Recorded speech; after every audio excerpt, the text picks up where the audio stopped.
never had food poisoning before that, and I thought I was dying. I play the song and I'm like, man, who's making birria?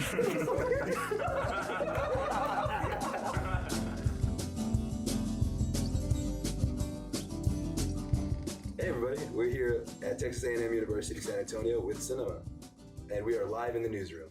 Go ahead and introduce yourselves. I'm Mason, I play guitar. My name's Aiden, I play bass.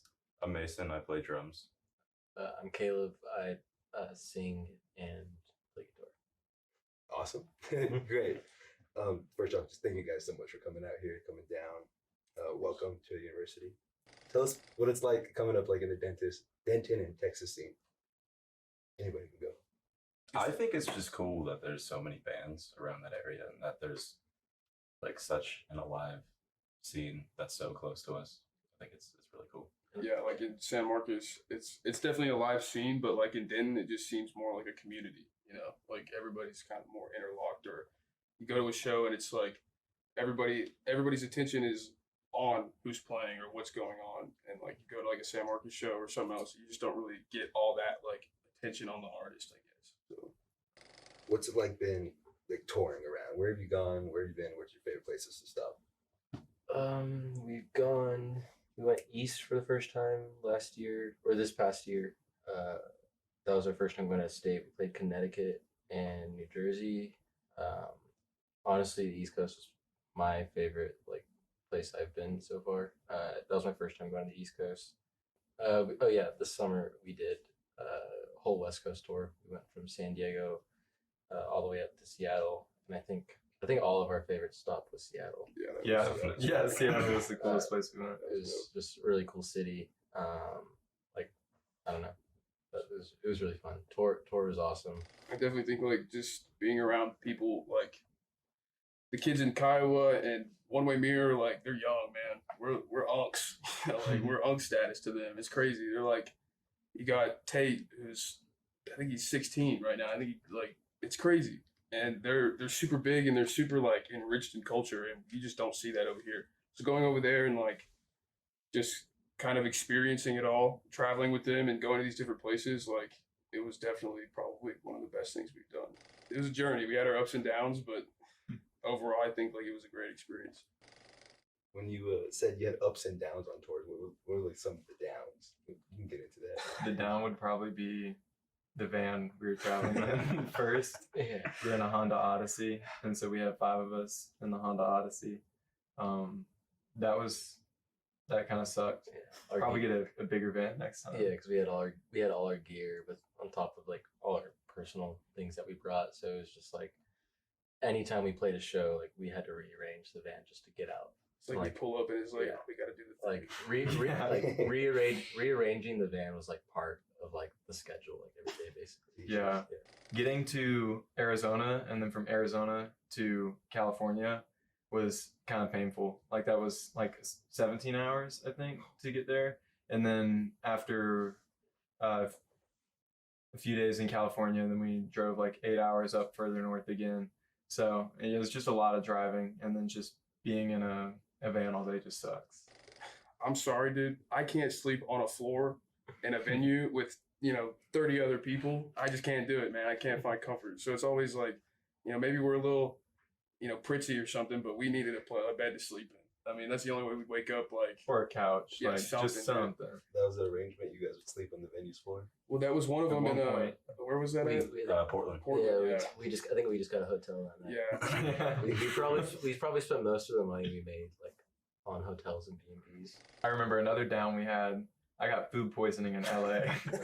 Tell them why. Great, tell them why though. So because you're gonna misconstrue. No, I'm not. I'm gonna tell them. The neighbor to the house we were staying at in this neighborhood had this extra pizza, and he gave it to Hunter, and Hunter was like, yo, this guy gave us this pizza, and I'm hungry as fuck. I haven't eaten, pardon me, and so I ate the whole pizza, and the next day I was up at like 7 a.m. throwing up. Like I was literally throwing up the whole day, and I was like barely able to play. I actually couldn't I couldn't drink water. I couldn't even get water down without throwing it back up. And of course, that was the day we left LA and drove. Fresno. Yeah, we drove to Fresno, and I actually did manage to play the show that night, like surprisingly to myself. But yeah, that was like an awful feeling. I'm pretty sure you got poisoned, dude. Yeah, Like, that's what they were Why would saying. you take a random pizza from just like they're like it's the neighbor, but It I was didn't see warm. the dude appeared out It of was nowhere. hot. Dude. Poof, he was just in front of us. He's like, "You guys want a pizza? Huh?" And Hunter's like, "Yeah, dude, give me that. Hell yeah!" And he wouldn't even eat it. But Aiden, he was like, He ate the whole thing in the back of the car. Dude, it was just crazy. I mean, you were like crawling like to get out of the car. It was awful. It was so bad. Yeah, I've never been like, actually, never had food poisoning before that. And I thought I was dying. Like, I didn't think I was going to be able to go on. It was crazy. We were also like driving up to Arizona, like when we first started tour. I got sick and got everybody else sick, so it was just like it was so. We had like a Yeah, cold going like we all got the sick. whole Yeah. time.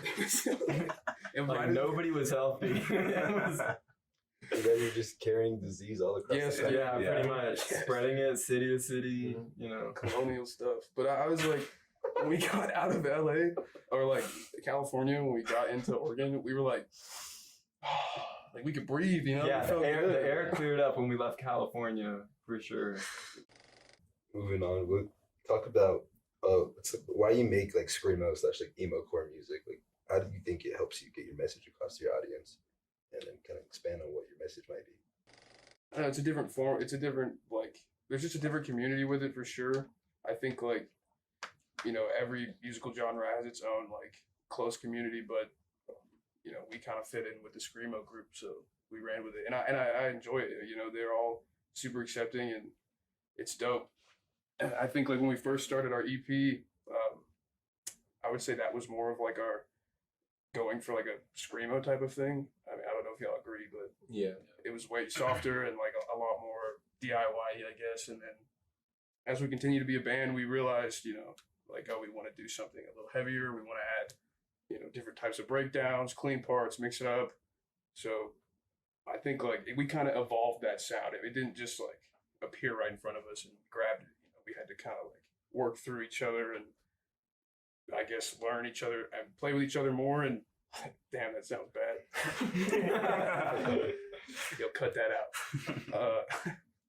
Yeah, I just think like over time we came to the sound we are now, and I really like it. I think it's a lot better than our first EP.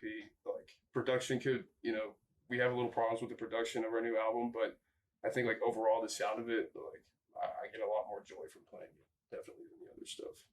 You guys kind of answered this already, but you can expand on it if you would like to. But between the release of your EP After the Flatline and your album Fear the Fall, how do you think the band has evolved, like your sound as a whole? Yeah, I guess exactly what Mason said. Production was a big like part of it. We wanted to go. We're still aiming for higher production. I feel like that's what we're trying to do each time. We're trying to get better production. I had been playing a lot of open tunings at that time, and I wanted to stop doing that to like make myself a better guitar player. Because you play in an open tuning and it is like, it's still guitar, it's difficult, but it's like a little bit of a crutch sometimes just because, you know, you don't have to do as much with your left hand as you would like in a standard tuning. And I think once we moved away from the opens, not as much, we didn't use those as much. We started to like, just get better at guitar and understand it more and, you know, play more complex parts that fit exactly what we wanted to do. I think we add like Screamo, post-hardcore, and like a little bit of metalcore here and there. If you would like, you can go ahead and expand on the story you told me beforehand about the alley and the nightmare show you guys had there. Okay, let me start this. We like a taco spot here called Taco Data Point, and right, that's what it's called, right? Yeah, talk to a data point. Yeah. It's like, it's crazy. We love it. We discovered it and we go there. We would go there like before every San Antonio show, you know, and Hunter, man, he can get down on some birria. And he did, you know, he finished his plate, no crumbs left. And we went to the show and he's like, man, oh. There was another part. There was something else he had too. Oh yeah, he was a little tipsy, you know. taking down the Modelo's. No, I think he drank a full bottle of champagne. Oh, Andre. He had a He was bottle of talking to Andre. Andre that night, dude. He lets Andre All talk. up in his ear, bro. It was crazy.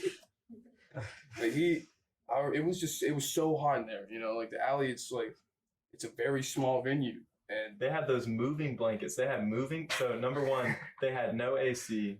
Two, they had, because of the sound, this place is in the middle of a neighborhood and they don't want sound escaping. So they got those thick moving blankets and have those hung up over the doors. So there's no airflow, no ventilation.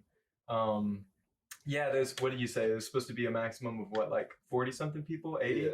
Yeah. So, and they had hundreds of people there. it was, And like I was saying, yeah, it was so hot in there that like from everybody's breath and sweat, the condensation, like the walls and the floors were like, it looked like somebody had mopped in there. Like it was wet.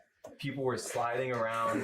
Like genuinely walking in there was suffocating. Yeah. Like how hot it was. it was just too moist. Like It's you just literally hard to couldn't breathe. breathe. And there was like, there's 5 people. There's 5 people in the band. There had to be like 20 people on the stage.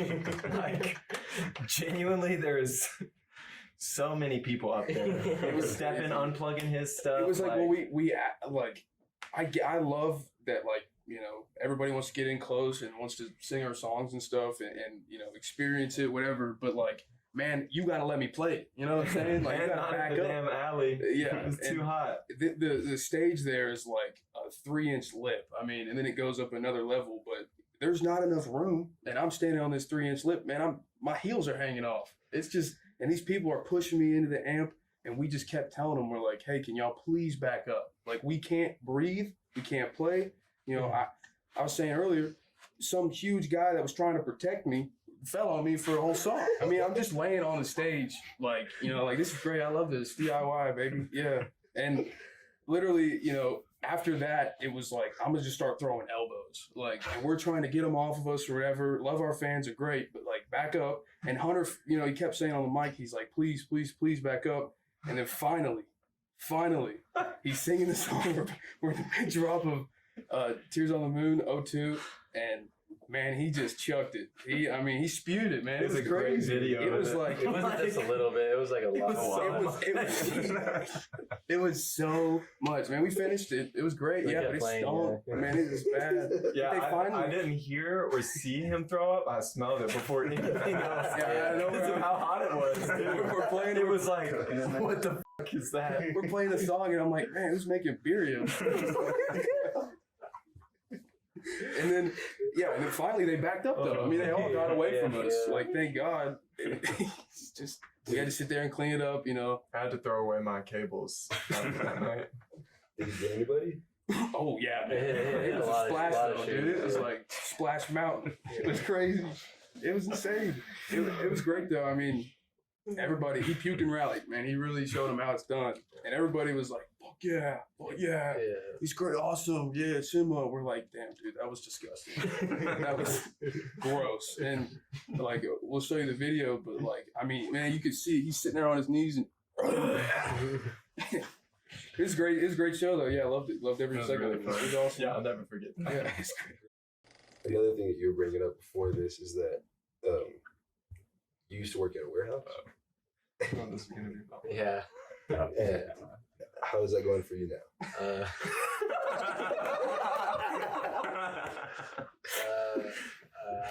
I got fired. Would you mind telling us why? Honestly, I'm not, because I want to get a job. Oh, that's fair. Yeah, I want to get a job, so. What's the That plan? makes it seem like you did something horrible. I mean, I didn't do It wasn't that bad. It Yeah, wasn't that bad. That's not It wasn't that bad,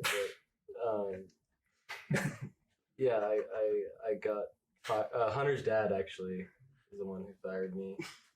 'Cause I was working with Hunter. Oh, great. Yeah, that was that. I'm still unemployed, so if anyone's hiring, let me know. What's the backup plan?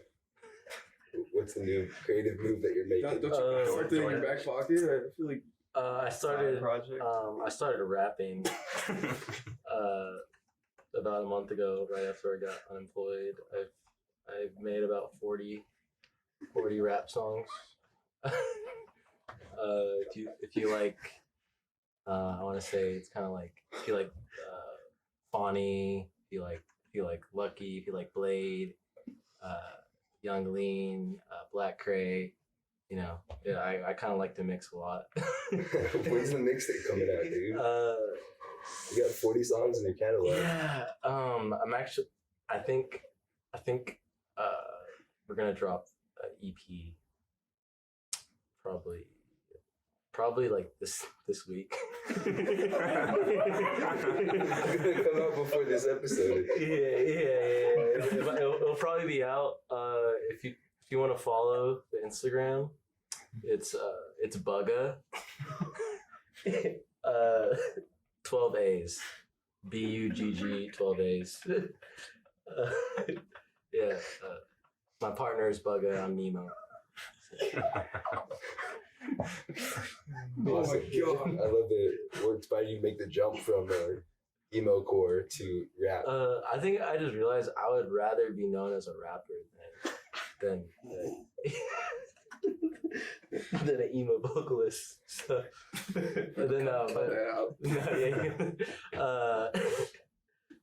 And I think I don't know. It's so easy to do it now. Like I feel like back then it was a lot harder to like make rap songs. Like it was just like making music. Like you need a studio, you need someone who makes beats and everything. Now you can literally just go on YouTube, look up free YouTube beats, find a beat that you really like. There's this thing called BandLab. It's awesome. Like literally all the songs I made on my iPad. You just need Apple earphones.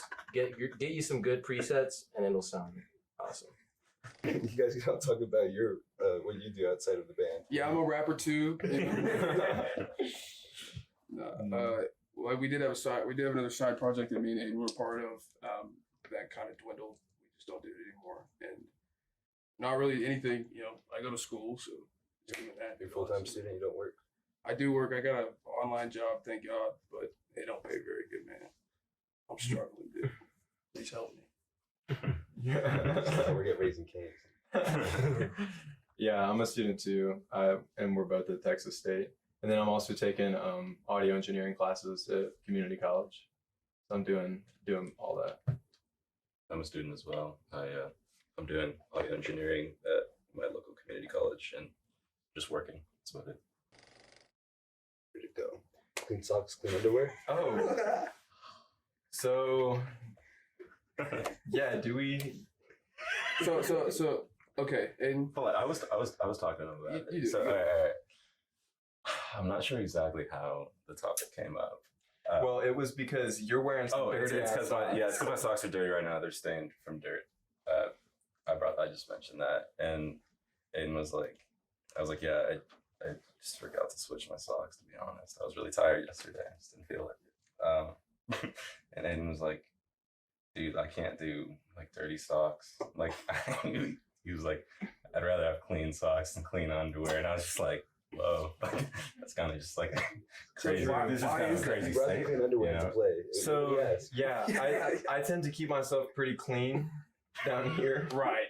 whereas my feet get really sweaty. I like to walk a lot. I go a lot of places, and I also, I like wearing these shoes, and these shoes make my feet stink. So if it came down to it, and it was like a life or death decision, and I had to pick between like re-wearing my underwear and my socks, I'd probably get a new pair of socks. That would definitely be what I would do. Just change shoes. That wouldn't fix anything. So do you just have like chronically smelly and sweaty feet? Yeah, I think so. Something called like it's like hyperhidrosis or something. Yeah, my feet just sweat a bunch. Can we see? Can we show them? No. Maybe we can do that after. No, I'll keep it rolling. But that's pretty much all I have for you guys. Thank you so much for tuning in. We're live in the newsroom. So thank you for having Yeah, us. thank you, dude. thank Appreciate you. Thanks so much. Bye.